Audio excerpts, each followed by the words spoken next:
Let me introduce to you the FizzBuzz algorithm. By mastering FizzBuzz, you will not only gain confidence in your coding skills, but also lay a solid foundation for tackling more complex challenges in the future. Plus, FizzBuzz is so popular that it's often used in technical interviews, so mastering it will undoubtedly boost your chances of acing those job opportunities. Master FizzBuzz to ace technical interviews and set yourself up for coding success. Okay, so the FizzBuzz algorithm.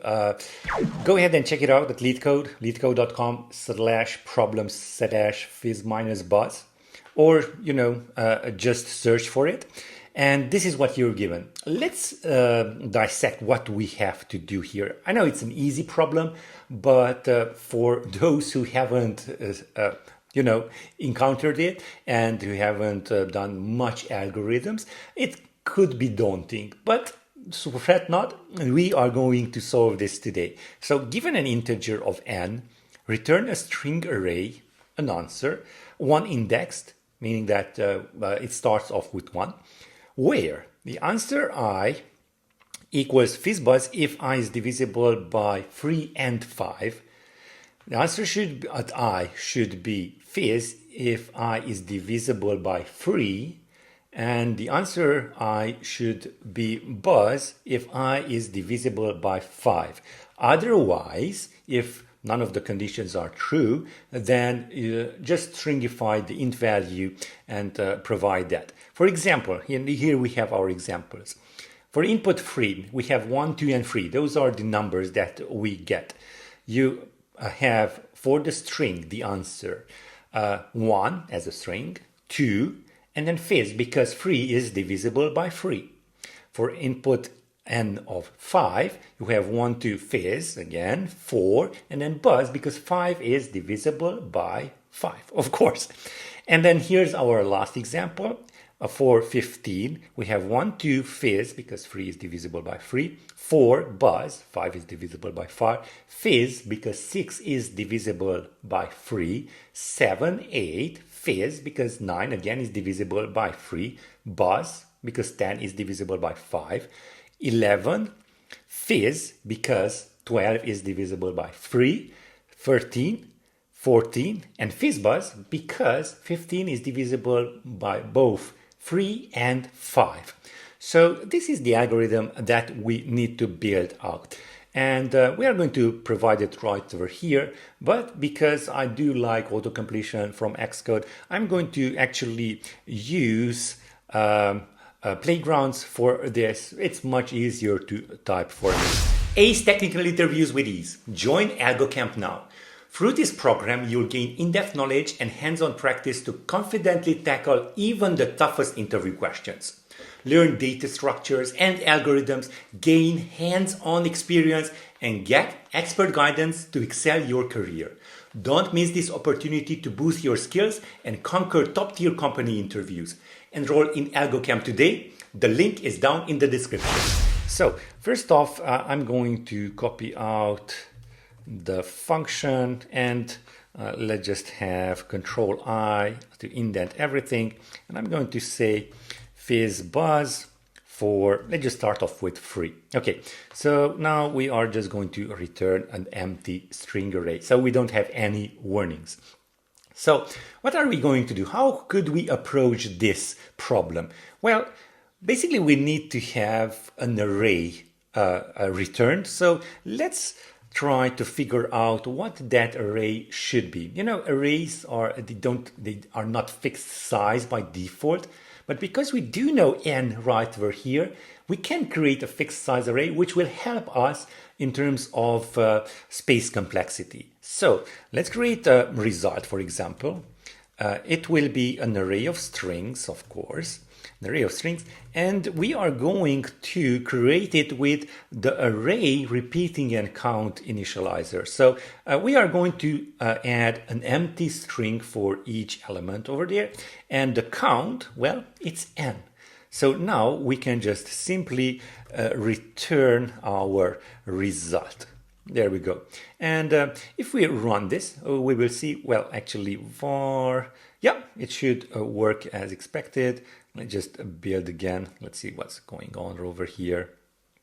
Playgrounds is a little bit messy at sometimes, so let's just have a result right over there, and let's click on the play button again.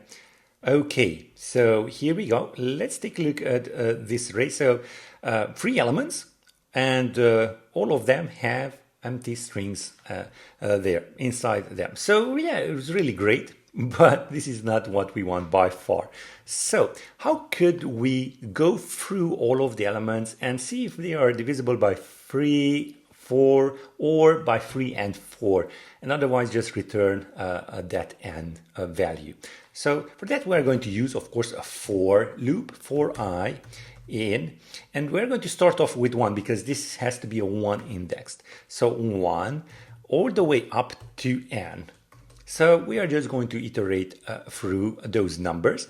And what we are going to do is actually replace this empty string in this array.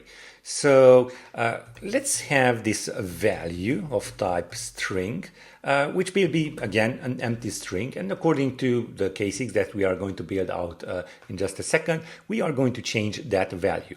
So first of all, let's check if I is divisible by 3. And how to do that? Well, we are going to use the modulus. So if I percentage, that's the modulus sign, 3, equals 0, meaning that if I divided by 3 has a remainder of 0, then let's have our value of fizz.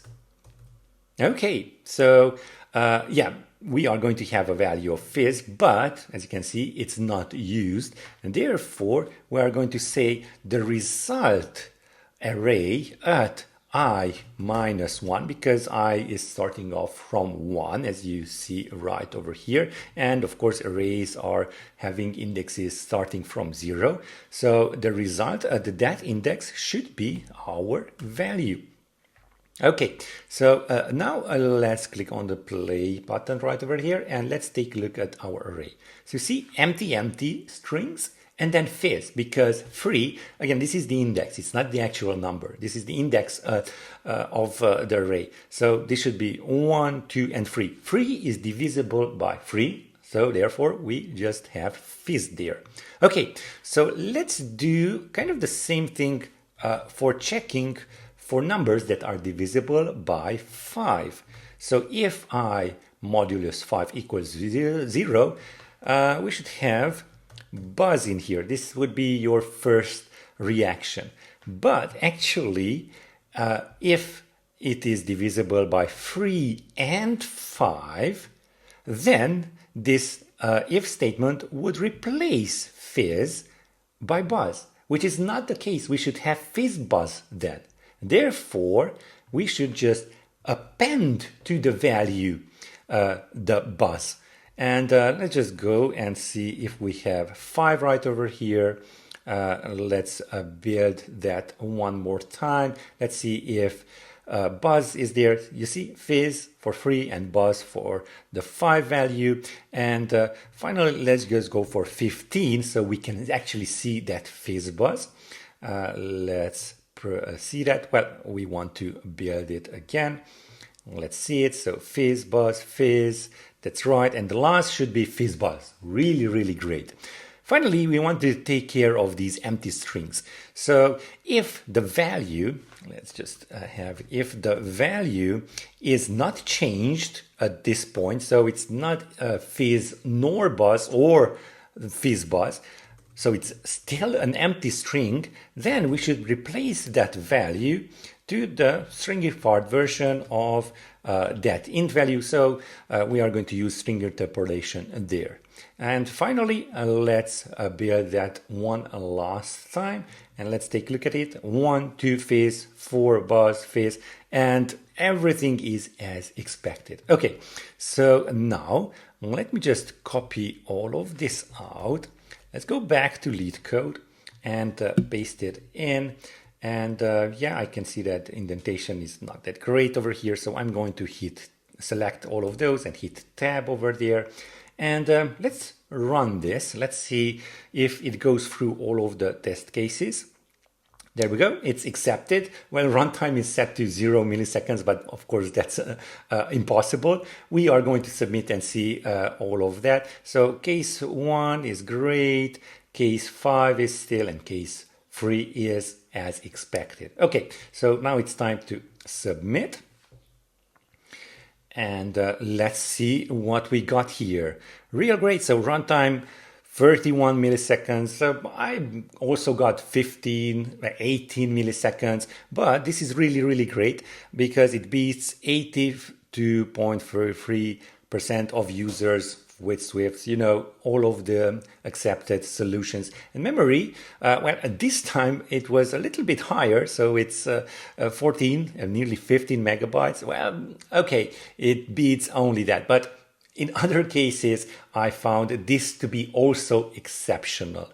Okay, so this is runtime and memory. It could vary, but the most important part is that in a technical interview, you can just explain all of this out for the FizzBuzz algorithm. Now, if you did enjoy this video, make sure you also know how to downgrade from iOS 17 to iOS 16. The video is right over here.